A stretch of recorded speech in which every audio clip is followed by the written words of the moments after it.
Queridos irmãos e irmãs, graça e paz, nós estamos aqui juntos em oração, juntos na palavra, fechando mais uma semana das nossas devocionais, dos nossos momentos de oração da Betel. E isso é um grande privilégio. Vamos cantar então sobre este grande privilégio, irmãos? Vamos direto ao ponto hoje, celebrando esta bênção que Deus tem nos dado, não é? Mesmo que online, mesmo que não presencialmente, de nos unirmos em oração. Vamos então cantar, irmãos, a orarmos, Senhor, vem encher-nos com teu amor.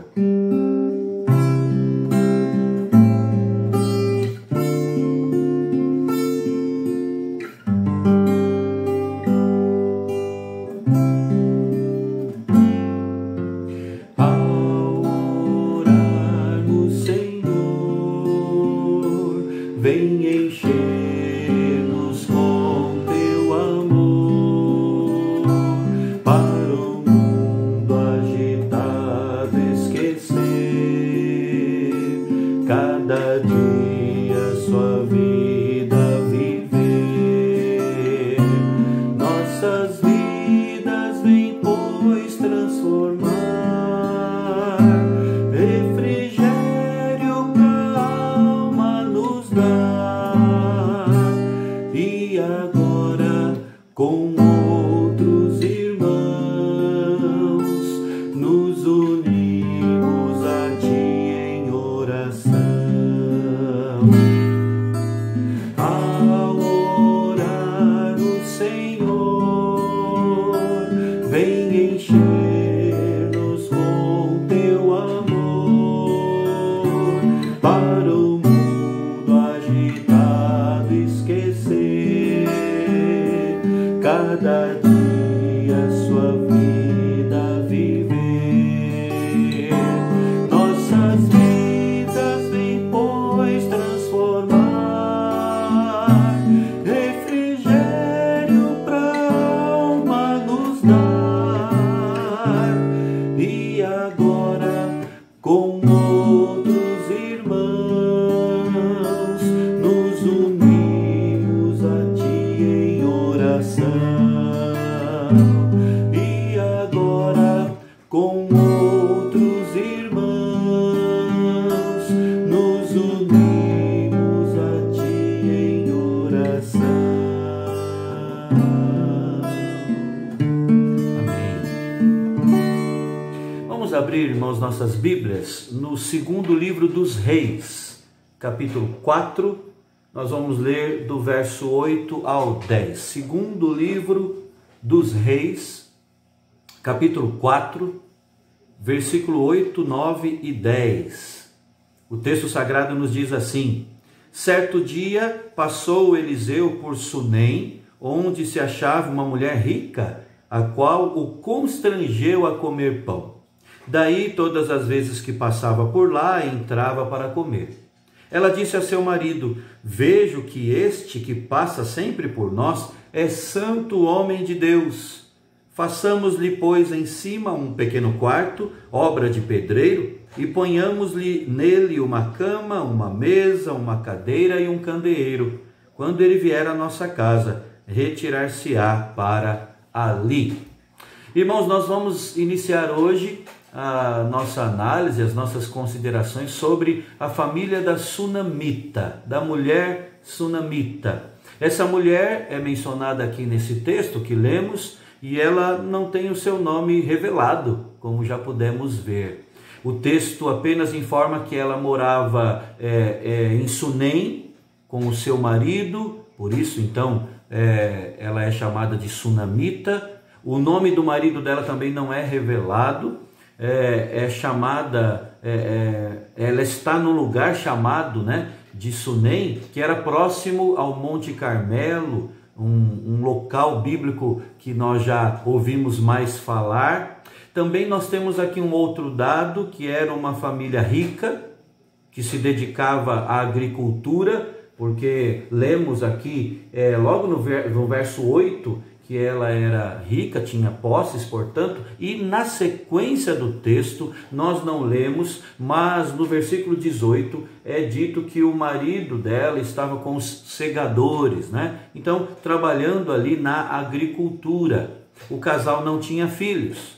E possivelmente, irmãos, não tinha porque ela fosse estéril. Isso pode ter sido ali a situação que envolvia esta mulher, a mulher sunamita. E mais um dado, é dito também que o marido dela já era velho.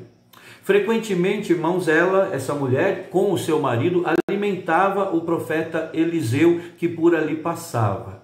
Ela e o marido resolveram até construir um aposento para que o profeta Eliseu pudesse se hospedar ali. E como gratidão a ela, também nós não lemos esta parte do texto, mas na sequência, como gratidão a ela pelo desprendimento, pelo acolhimento, o profeta lhe garantiu que no espaço de 1 ano ela teria um filho.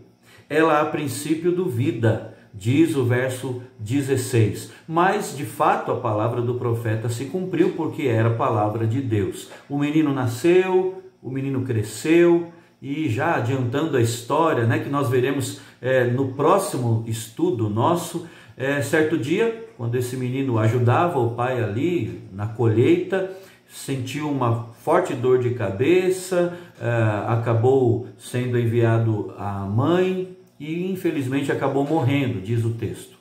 Desesperada, a mãe vai ao encontro do profeta, que depois de orar a Deus e depois de aquecer o corpo do menino ali, de uma forma até interessante, vamos analisar isso, repito, no próximo estudo, essa criança é ressuscitada, esse menino é trazido de volta à vida. Irmãos, a história desta família, da família da sunamita, é inspiradora para nós. Nós aprendemos aqui como devemos administrar os recursos, os bens que Deus nos dá. Nós aprendemos aqui, somos advertidos aqui de que tragédias podem se abater sobre qualquer família. Aliás, falamos sobre tragédia e calamidade na família no último estudo nosso, né?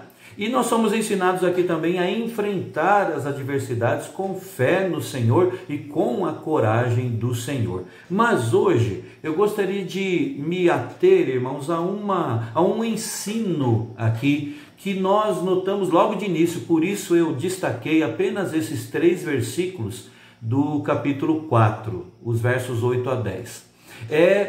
Que nós podemos ter aqui um exemplo de acolhimento. A família da sunamita mostrou isso. Um lar que era um lar de acolhimento, um lar de hospitalidade. Segundo a narrativa aí, você já percebeu, nós lemos e até citamos de novo, aquele casal não era egoísta. Embora fosse rico, embora tivesse ali as suas plantações, eles não eram voltados para si mesmos, né? Eles se mostraram muito generosos para com o homem de Deus, para com o profeta Eliseu. Primeiramente, é dito aqui que ela o constrangeu a comer pão. Aliás, irmãos, todas as vezes que a gente vê na Bíblia citado assim, a comer pão, não era só o pão, né? Como é que nós brincamos? Era um pão covarde, né? Porque ele sempre vinha acompanhado de outras coisas, não era um pão corajoso sozinho, só ele. Então, ela realmente colocou a mesa, né? E colocou vários alimentos ali e constrangeu o profeta a comer o pão ali. E diz ainda o verso 8, que todas as vezes que o profeta passava por lá, ele entrava para comer, constrangido no sentido de que essa família até se preparava para acolher o homem de Deus. É interessante essa questão de comer junto, né? Você tem essa ideia do que significa comer junto? Biblicamente falando, é sinal de intimidade. E é também na nossa própria experiência, né? Quando o Senhor Jesus, até escrevendo a sua carta à igreja de Laodiceia, conforme a gente tem aqui relatado no livro do Apocalipse, ele fala de cear. Você se lembra? Eis que estou à porta e bato. Ele estava falando para uma igreja, hein? Muitos têm usado até esse texto como um texto próprio para evangelização, né? Mas Jesus, a intenção do nosso mestre era ensinar e repreender uma igreja, a igreja de Laodiceia, gente crente. E ele diz: eis que estou à porta e bato. Se alguém ouvir a minha voz e abrir a porta, entrarei em sua casa e cearei com ele e ele comigo. A ideia aqui é exatamente essa, de intimidade. Portanto, o que esse casal estava demonstrando através deste acolhimento ao profeta Eliseu é que queria ter intimidade com os irmãos na fé, com aqueles que traziam as boas novas, não é, da parte do Senhor, da parte de Deus. Mas nós não vemos acolhimento, hospitalidade apenas nisso. Movida aí por uma sensibilidade espiritual, eu creio que nós podemos falar assim. Nós lemos no verso 9 que eles achavam que o que faziam para aquele homem ainda era pouco, o que faziam para o profeta ainda era pouco. Então eles resolveram, ideia que, ao que tudo indica, veio primeiro na mente e no coração da sunamita e depois ela repassou ao seu marido. Então eles resolveram construir um quarto para oferecer ao profeta, concedendo ali a ele mais conforto, não é? Um lugar de descanso toda vez que ele precisasse passar por ali. Isso está no verso 10. Irmãos, aqui está o exemplo de uma família acolhedora, de uma família que, não obstante ter muitos bens, eles não tinham os olhos voltados para si próprios, mas eles então queriam repartir aquilo que Deus lhe tinha dado. E uma das formas era serem hospitaleiros, serem acolhedores. O que é que significa hospitalidade? No dicionário nós lemos que hospitalidade é justamente acolhimento afetuoso. A hospitalidade é amplamente vista na Escritura e até recomendada pela palavra de Deus. Você deve se lembrar de Romanos capítulo 12, versículo 13, em que temos ali uma recomendação explícita: praticai a hospitalidade, não é? Essa é uma das virtudes que não podem fazer parte apenas do discurso, algo teórico na vida do cristão. Então é algo da prática. Praticai a hospitalidade.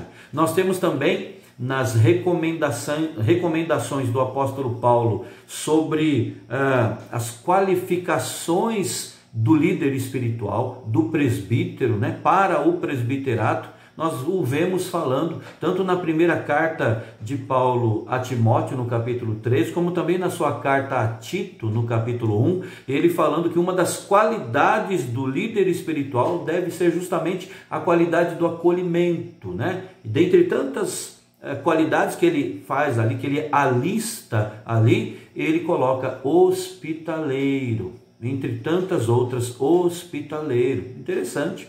O líder, o homem que é destacado para ser um líder espiritual, estar liderando o povo de Deus, ele deve ser hospitaleiro.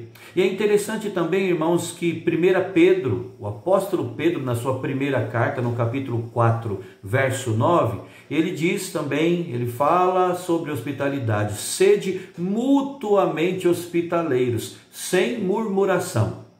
Então, várias coisas interessantes nós temos aqui. Que hospitalidade não é algo que se espera apenas dos outros, mas é algo que deve ser praticado mutuamente, não é? Eu para contigo, você para comigo, todos nós, sede mutuamente hospitaleiros. Segunda coisa, é para ser feita, esse acolhimento é para ser praticado sem murmuração.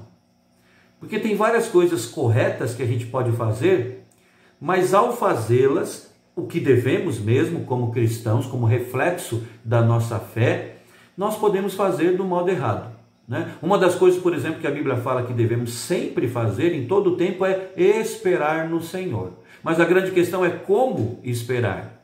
O salmista, em vários salmos, diz: esperei confiantemente. Porque é possível que eu e você esperemos, mas esperemos reclamando.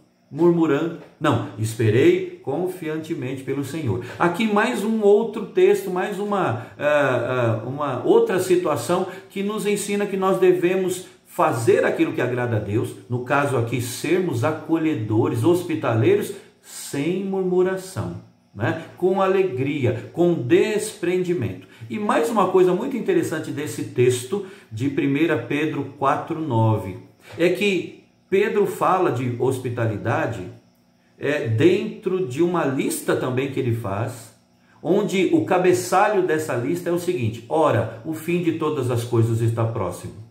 E aí ele fala de sermos sóbrios, ele fala de outras atitudes que como cristãos devemos manifestar, e ele chega na hospitalidade. Então é como se ele estivesse falando assim: olha, os últimos dias estão chegando ao fim. Nós estamos nos últimos dos últimos dias. Falamos isso no último estudo novamente. Falamos isso no último domingo, não é? Aliás, pela manhã e à noite. Então ele está falando: olha, o fim está próximo. O fim de todas as coisas está aqui às portas. Então vamos ser hospitaleiros, vamos ser acolhedores mutuamente, sem murmuração. Talvez uma das características que devemos, quanto mais os dias ficam difíceis, mais devemos praticar a virtude cristã da hospitalidade, não é? Convém até a gente lembrar, irmãos, que naqueles dias, naquelas épocas da palavra de Deus, naqueles tempos bíblicos, em que as pessoas faziam longas viagens e lentas viagens, né? Hotéis, pousadas não eram tão comuns, não eram abundantes como hoje. A hospitalidade então era extremamente necessária e era uma prática bastante comum naqueles dias. Hoje, além da facilidade de hospedagem que se encontra, né, em albergues, pousadas, hotéis, hostels, não é isso? Hostel, existe até isso, né? Temos facilidade, a rapidez, né, para abrigar as pessoas. Nós, infelizmente, também lidamos com o problema da violência, o que de certa forma nos distancia muito da hospitalidade de outrora, dos tempos bíblicos, né? Poucos hoje se arriscam a colocar em sua casa, por exemplo, um indivíduo desconhecido. Entretanto, irmãos, há formas de exercitar a hospitalidade ainda hoje. E muitas famílias o fazem ainda hoje com amor, com abnegação. Uma constatação é que muitas famílias, ao contrário da sunamita e do seu marido, se tornaram egoístas, voltadas para si próprias. Infelizmente, estão fechadas à necessidade do próximo, talvez se escorando muito nessa questão da violência, que por um lado entendemos, devemos ser prudentes, mas por outro lado devemos resgatar. E eu repito, existem muitas formas de praticarmos a hospitalidade no sentido de sermos acolhedores, né? E é algo que o profeta Eliseu ali reconheceu, agradeceu por aquela demonstração de carinho e de amor. Eliseu reconheceu o acolhimento dispensado a ele e ao seu moço, né? Aquele jovem que acompanhava o profeta Geazi para auxiliá-lo ali na sua função. Ele diz aqui no verso 13, também nós não lemos, na sequência do texto: eis que tu, ele falando para a sunamita, eis que tu nos tens tratado com muita abnegação, o que se há de fazer por ti? Portanto, ele reconheceu, ele agradeceu, e Eliseu decidiu retribuir tamanha generosidade. Geazi observou que aquela mulher não tinha filho, isso também está nos versos seguintes, né? E então Eliseu fez a ela uma promessa não do próprio coração dele simplesmente, mas uma promessa da parte do Senhor para ela. Ele diz no verso 16: por este tempo, daqui a 1 ano, abraçarás a um filho. Abraçarás a um filho. Então, irmãos, eu creio que essa primeira lição é uma grande lição para nós, em tempos maus como os nossos. Aqueles tempos também não eram muito diferentes, embora essa família tinha posses, não é? Mas eles praticaram a hospitalidade. Isso tudo nos lembra, e eu creio que lembra você também aí, já passou pela sua mente, você já ativou a sua memória, quanto àquele texto de Hebreus, capítulo 13, versículo 2.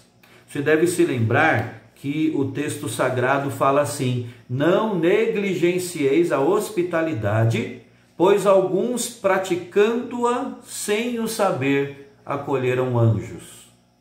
Primeira informação aqui é que naquela época, a época em que a carta aos Hebreus foi escrita, já havia problema com hospitalidade. Por isso, então, o autor, usado pelo Senhor, alguns acham que é Paulo, outros ou preferem não confirmar, né, um autor, mas o autor escolhido por Deus diz: olha, não negligencieis essa prática, a prática da hospitalidade. Portanto, já havia problemas com isso naquele momento da história bíblica. E ele diz que alguns, a explicação dele para que não houvesse a negligência nesta virtude é que alguns, praticando-a sem o saber, acolheram anjos. E você deve se lembrar que essa é uma referência ao que aconteceu com Abraão, conforme nós vemos relatado, registrado em Gênesis capítulo 18. E eu quero fechar a minha palavra hoje aqui falando sobre isso. O texto ali em Gênesis 18 diz assim: apareceu o Senhor a Abraão nos carvalhais de Manre, quando ele estava sentado à entrada da tenda, no maior calor do dia. Levantou ele os olhos, olhou, e eis que 3 homens de pé em frente dele. Vendo-os, correu da porta da tenda ao seu encontro, prostrou-se em terra e disse: Senhor meu, se eu acho mercê em tua presença, rogo-te que não passes do teu servo.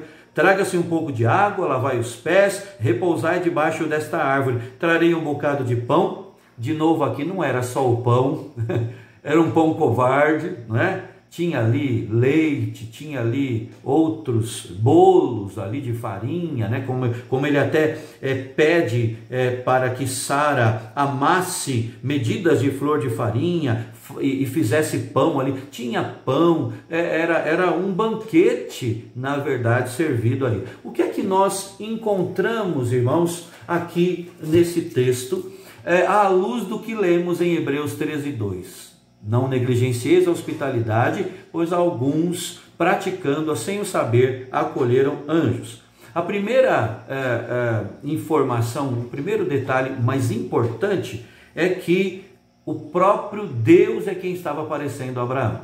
Ele foi hospitaleiro, sim, mas ele enxergou ali, é dito que 3 homens, não é? Lhe apareceram, 3 homens de pé em frente dele. Mas no verso 1 é dito que foi o Senhor que apareceu a Abraão. E é interessante, irmãos, nós vemos aqui que é o primeiro registro de Deus aparecendo em forma humana a Abraão. É uma teofania, uma manifestação de Deus. Nós não podemos dizer que era Cristo, mas podemos dizer que era uma prefiguração da encarnação de Cristo. Né? A segunda pessoa da Trindade aqui já se manifestando, né? Que bênção gloriosa, que privilégio teve o nosso irmão Abraão, o nosso irmão do passado. Outra coisa interessante, irmãos, é que logo Abraão ficou ansioso por mostrar hospitalidade, não é? E ele então, entendendo que ali à frente dele estava o próprio Deus, né? Porque ele até, além do relato no versículo 1, de que era o Senhor quem estava aparecendo a ele, ele também fala como se Deus mesmo estivesse ali. Ele diz: Senhor meu, se acho mercê em tua presença. E essa expressão usada por Abraão aqui não era como a expressão que Sara, na sequência do texto, vai falar quando se refere a Abraão, dizendo assim: Senhor, meu Senhor. Não, era uma expressão voltada a Deus. Aqui a expressão é Adonai. Então era uma referência ao próprio Deus. Então, irmãos, nós vemos aqui a importância do acolhimento, a importância da hospitalidade com a própria segunda pessoa da Trindade, não é? Que depois encarnado viria séculos depois, o nosso mestre redentor lhe aparecendo, mas também ali 2 outros homens, os anjos, o acolhimento. Ele não sabia. O texto sagrado diz que ele não sabia que eram anjos, né? Nós sabemos pelo relato bíblico que era Deus quem estava lhe aparecendo.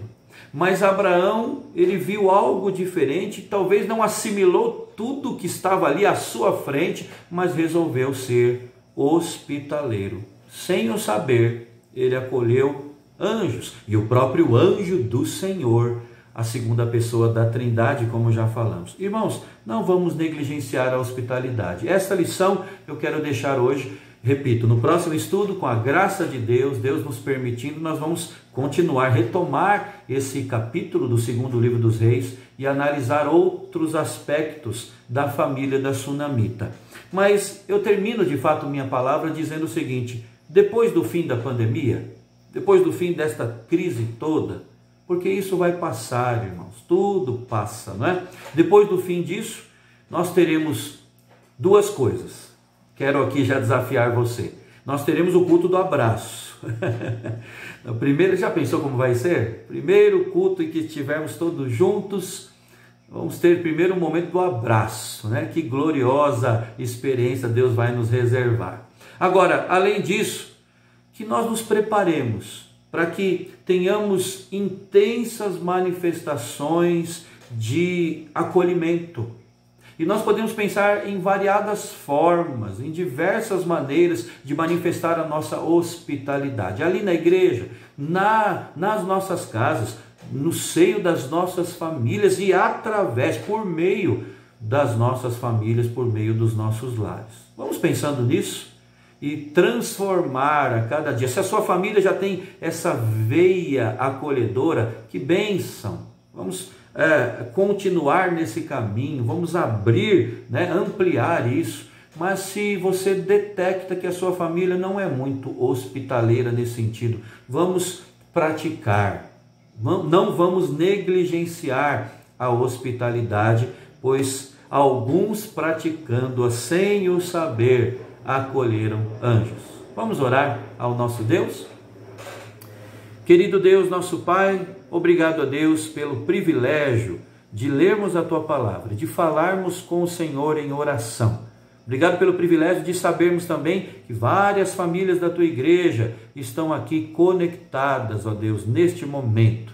E também de outras famílias que têm se agregado a nós e é motivo de louvor, de gratidão da nossa parte. Muito obrigado. Dispensa a cada uma destas famílias o Teu favor. Nós, ó Deus, queremos ser como a mulher sunamita, como seu marido, como esta família. Queremos, ó Deus, ser mais hospitaleiros, acolhedores. Muitas vezes nós pensamos que já praticamos isso, mas, ó Deus, com certeza, em alguma medida que seja, nós precisamos ampliar o nosso acolhimento familiar. Ó Deus, dá-nos essa bênção de ser a bênção de sermos bênção na vida de outras pessoas. E assim demonstrarmos intimidade, e assim refletirmos a glória do Senhor nas nossas vidas. Cuida de nós, ó Deus, nesses tempos em que nós estamos debaixo de dias difíceis, lidando com extremas dificuldades, que o Senhor nos dê este olhar para o outro, ó Deus, para que sejamos mutuamente hospitaleiros, como lemos há pouco, sem murmuração. É a nossa oração em nome de Jesus. Amém. Amém.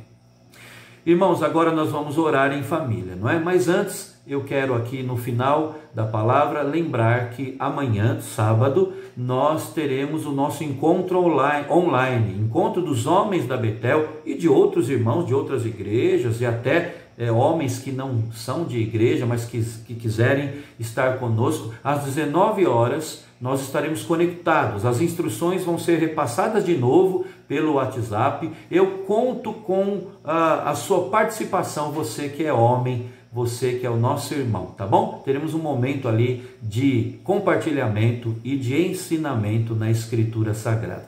Deus os abençoe, um forte abraço.